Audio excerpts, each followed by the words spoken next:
हमारी वो सारा भोले बन के आगे बेटी नहीं जानता आगे बेटी नहीं जानता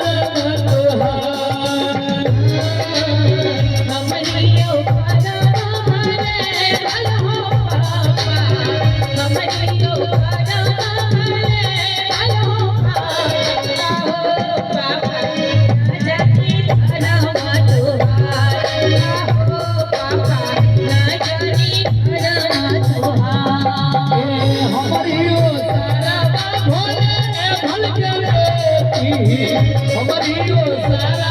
भोले बन के आगे बेटी नहीं जानता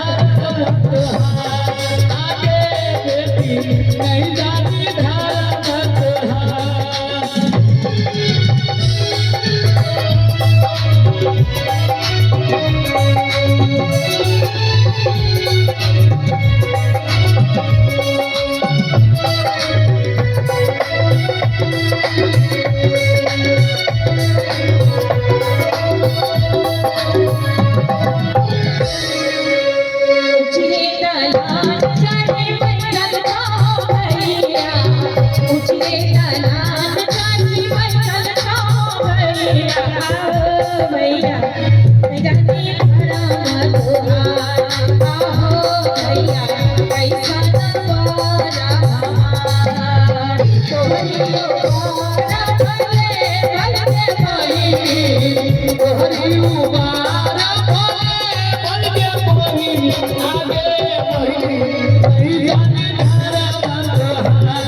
भैया भैया पुरस्कार देने वाले भैया मिलन जी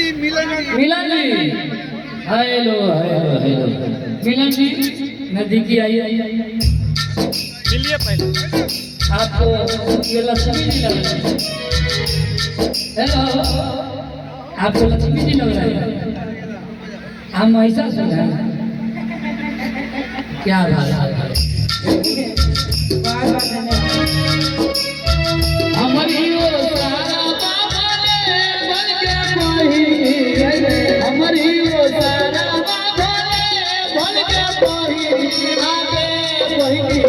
नहीं जानू तारा आगे नहीं जानू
आइए परम आदरणीय मामा जी